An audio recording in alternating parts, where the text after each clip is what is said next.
Hello students थोड़ा lesson third the aged mother. बेटा अज आप ये लैसन करना है तो स्टार्ट करा बेटा। हुण आप देखो जी, लॉन्ग लॉन्ग अगो एज्ड वर अबांडेड। कहता बहुत समा पहला जापान विच शेनिंग नाँ का एक प्रांत सी। ठीक है, कहता एक काफ़ी समा पहला की सी बेटा, शेनिंग नाम का की सी एक प्रांत सीगा। कहता उत्थे एक निरकुश नेता का शासन सी। ठीक है बेटा, कहता वो एक चंगा की सी योद्धा सी, पर उसनों डिगदी सेहत अते ताकत बारे कोई भी गल चंगी नहीं लगती सी। गल समझ आई बेटा तुहानूं? कहता चंगा योद्धा सी, डिगदी सेहत ते ताकत बारे, ठीक है, कोई भी यानी कि गल होंदी सी, वो की सी उन्हें चंगी नहीं लगती सी। इसे गल ने उसनों प्रांत विच एक जालम कानून लई उकसाया। की सी बेटा? इसे गल ने उसनों प्रांत लई एक जालम कानून बनाउण लई उकसाया। ध्यान देना, कहता पूरे प्रांत विच सारे बिरधां नूं तुरंत मार सुट्टण दे सख्त आदेश जारी कर दिते। ठीक है जी, कहता यह जालम पुणे दे एक दिन सन अते बिरध लोकां नूं बेटा किया मरण दे लई छड्ड देना कोई असाधारण गल नहीं सी। ठीक है जी, अगे देखो, कहता इसे प्रांत विच पहाड़ी दे की है बेटा, पहाड़ी दी तल ते एक गरीब किसान अपनी बुढ़ी की है बेटा विधवा माँ दे नाल रहिंदा सी। की दी उन्हां दे कोल जमीन का एक छोटा जिहा टुकड़ा सी, जिस नाल ओह जीवन का की है बेटा गुजारा करते सन। ओह नीमर शांति प्रिय अते खुश सन। ठीक है जी, अगे देखो, कहता गरीब किसान अपनी, देखो बेटा, गरीब किसान अपनी बिरध माँ दे नाल बहुत प्यार करता सी अते ओह उस दे नाल की सी बेटा बहुत ही निम्रता भरिया व्यवहार करता सी। तानाशाह दे की बेटा आदेश नाल उसका मन बहुत दुखी किया हो गया। होर लोकां ने शासक के आदेशों का बेटा पालन करन ते एक बार भी मुड़ विचार नहीं किया, पर किसान बहुत ही नाखुश सी, फिर भी उसनों आदेश का पालन करना सी।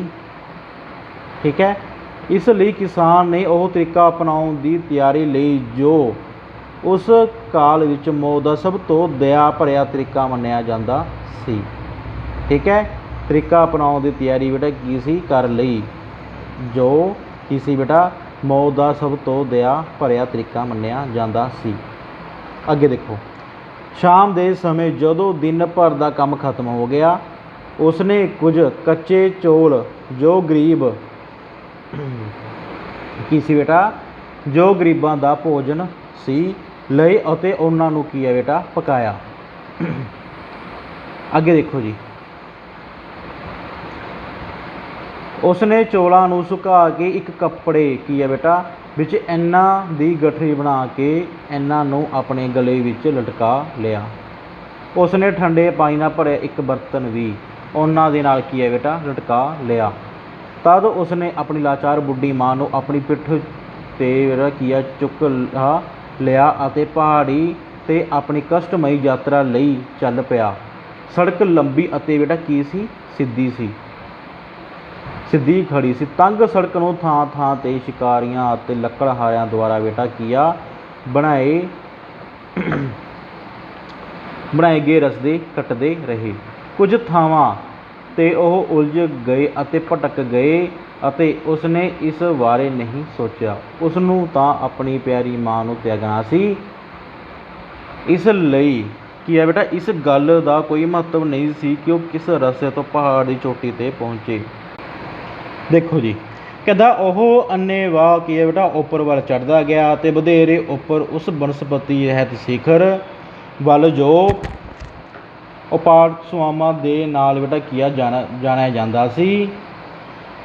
ओह उस पर्व की सी बेटा वह कहता यह वह पर्वत सी जिथे बिरधां नूं त्यागा जाता सी। ठीक है, the eyes of the old we will die. कहता बिरध माँ दियाँ अखां इन्नियां धुंधलियां हो गई सन, ओह लापरवाही नाल ਇੱਕ ਰਸਤੇ ਤੋਂ ਬੇਟਾ ਦੂਜੇ ਰਸਤੇ 'ਤੇ ਜਾਂਦੇ ਹੋਏ ਕਦਮਾਂ ਨੂੰ ਨਾ ਜਾਣ ਸਕਣ। ਕੀ ਹੈ ਬੇਟਾ? ਉਸਦਾ ਪ੍ਰੇਮ ਭਰਿਆ ਮਨ ਚਿੰਤਤ ਹੋ ਉੱਠਿਆ। ਉਸਦੇ ਪੁੱਤਰ ਨੂੰ ਪਰਬਤ ਦੇ ਬਹੁਤੇ ਰਸਤਿਆਂ ਦੀ ਜਾਣਕਾਰੀ ਨਹੀਂ ਸੀ ਅਤੇ ਉਸਦੀ ਵਾਪਸੀ ਬੇਟਾ ਕੀ ਆ, ਖਤਰਨਾਕ ਹੋ ਸਕਦੀ ਸੀ। ਠੀਕ ਹੈ ਬੇਟਾ, ਕੀ ਸੀ? ਉਸਦੀ ਵਾਪਸੀ ਖਤਰਨਾਕ ਹੋ ਸਕਦੀ ਸੀ। ਇਸ ਲਈ ਅੱਗੇ ਵਧਦੇ ਹੋਏ ਕੀ ਹੈ ਬੇਟਾ, ਉਸਨੇ ਆਪਣੇ ਹੱਥਾਂ ਨੂੰ ਫੈਲਾ ਲਿਆ ਅਤੇ ਝਾੜੀਆਂ ਦੀਆਂ ਟਹਿਣੀਆਂ ਤੋੜਦੀ ਗਈ। ਠੀਕ ਹੈ, ਕਹਿੰਦਾ ਉਹ ਉੱਪਰ ਚੜ੍ਹਦੇ ਹੋਏ ਥੋੜ੍ਹੀ ਥੋੜ੍ਹੀ ਦੂਰ 'ਤੇ ਚੁੱਪਚਾਪ ਬੇਟਾ ਮੁੱਠੀ ਭਰ ਡਿਗਾਉਂਦੀ ਆ ਰਹੀ। ਉਹਨਾਂ ਦੇ ਪਿੱਛੇ ਬੇਟਾ ਕੀ ਸੀਗਾ, ਦੇ ਸੋਹਣੇ ਤੰਗ ਰਸਤੇ 'ਤੇ ਟਹਿਣੀਆਂ ਦੇ ਛੋਟੇ ਛੋਟੇ ਢੇਰ ਲੱਗ ਗਏ ਸਨ। ਅੰਤ ਵਿੱਚ ਉਹ ਸਿਖਰ 'ਤੇ ਬੇਟਾ ਪੁੱਜ ਗਏ। ਥੱਕੇ ਹੋਏ ਅਤੇ ਨਾਖੁਸ਼ ਨੌਜਵਾਨ ਨੇ ਹੌਲੀ ਜਿਹੀ ਆਪਣੀ ਮਾਂ ਨੂੰ ਬੇਟਾ ਕੀ ਆ, ਬੋਝ ਨੂੰ ਉਤਾਰਿਆ ਅਤੇ ਚੁੱਪਚਾਪ ਆਪਣੇ ਅੰਤਿਮ ਕਰਤੱਵ ਲਈ ਆਰਾਮ ਭਰੇ ਇੱਕ ਸਥਾਨ ਨੂੰ ਬੇਟਾ ਕੀ ਆ, ਤਿਆਰ ਕਰਨ ਲੱਗਾ। ਉਸਨੇ ਚੀਰ ਕੇ ਰੁੱਖ ਦੀਆਂ ਨੁਕੀਲੀਆਂ ਪੱਤੀਆਂ ਨੂੰ ਇਕੱਠਾ ਕਰਕੇ ਇੱਕ ਮੁਲਾਇਮ ਗੱਦੀ ਬਣਾਈ। ਆਪਣੀ ਬਿਰਧ ਮਾਂ ਨੂੰ ਉਸ 'ਤੇ ਬਿਠਾ ਦਿੱਤਾ। ਕੀ ਹੈ ਬੇਟਾ, ਅੱਗੇ ਦੇਖੋ।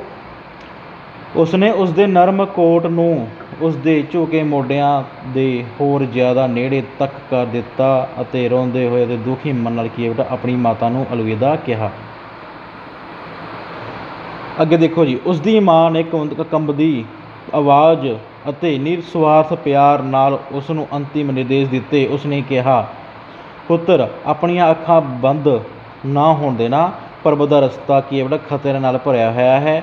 ਧਿਆਨ ਨਾਲ ਦੇਖਣਾ ਅਤੇ ਉਸਦੇ ਰਸਤੇ 'ਤੇ ਚੱਲਣਾ ਜਿੱਥੇ ਤੈਨੂੰ ਟਹਿਣੀਆਂ ਦੇ ਢੇਰ ਦਿਸਣ।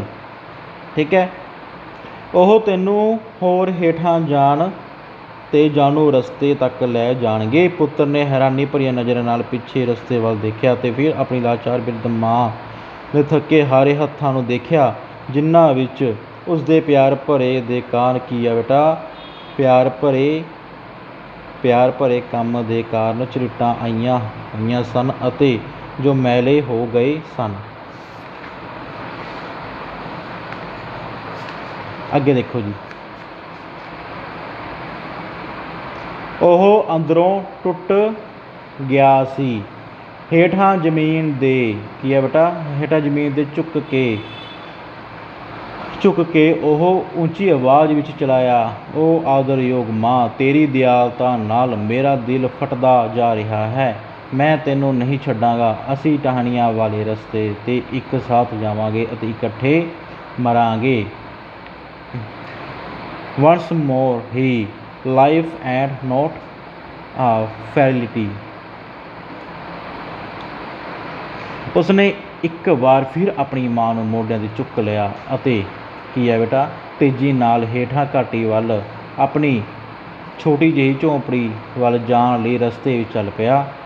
ਉਹਨਾਂ ਦੀ ਰਸੋਈ ਦੇ ਫਰਸ਼ 'ਤੇ ਹੇਠਾਂ ਭੋਜਨ ਰੱਖਣ ਦੀਆਂ ਦੀਵਾਰਾਂ ਨਾਲ ਢਕੀ ਇੱਕ ਕੋਠੜੀ ਸੀ ਜੋ ਬਾਹਰ ਤੋਂ ਦਿਖਾਈ ਨਹੀਂ ਦਿੰਦੀ ਸੀ।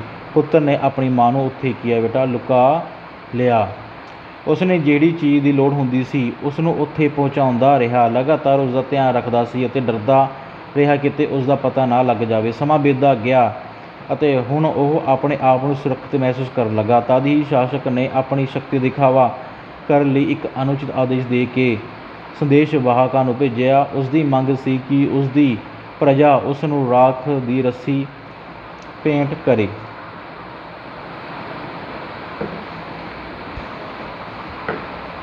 ਪੂਰਾ ਸ਼ੀਨਿੰਗ ਪ੍ਰਾਂਤ ਡਰ ਕੇ ਕੰਬ ਉੱਠਿਆ। ਕੀ ਸੀ ਅੱਗੇ? ਆਦੇਸ਼ ਦਾ ਪਾਲਣ ਹੋਣਾ ਜ਼ਰੂਰੀ ਸੀ, ਪਰ ਰਾਖ ਦੀ ਰੱਸੀ ਕੋਈ ਕਿਵੇਂ ਬਣਾ ਸਕਦਾ ਸੀ? ਕੀ ਸੀ ਬੇਟਾ ਅੱਗੇ? ਇੱਕ ਰਾਤ ਬਹੁਤ ਨਿਰਾਸ਼ ਹੋ ਕੇ ਪੁੱਤਰ ਨੂੰ ਇਹ ਖਬਰ ਆਪਣੀ ਲੁਕਾਈ ਹੋਈ ਮਾਂ ਨੂੰ ਹੌਲੀ ਜਿਹੀ ਸੁਣਾਈ। ਉਸਨੇ ਕਿਹਾ, ਉਡੀਕ ਕਰੋ, ਮੈਨੂੰ ਸੋਚਣ ਦਿਓ। ਅਗਲੇ ਦਿਨ ਉਸਨੇ ਪੁੱਤਰ ਨੂੰ ਦੱਸਿਆ ਕਿ ਕੀ ਕਰਨਾ ਹੈ। ਉਸਨੇ ਕਿਹਾ, ਕੀ ਸੀ?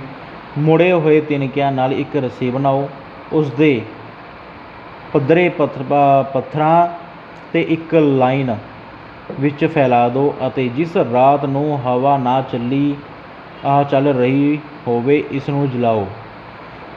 ਉਸਨੇ ਲੋਕਾਂ ਨੂੰ ਸੱਦ ਕੇ ਇਕੱਠਾ ਕੀਤਾ ਅਤੇ ਉਸੇ ਤਰ੍ਹਾਂ ਹੀ ਕੀਤਾ ਜਿਸ ਤਰ੍ਹਾਂ ਉਸਦੀ ਮਾਂ ਨੇ ਕਿਹਾ ਸੀ।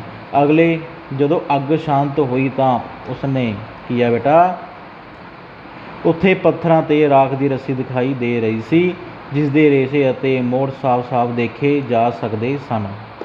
ਅੱਗੇ ਦੇਖੋ ਜੀ, ਲਾਸਟ ਪੈਰਾ ਹੈਗਾ।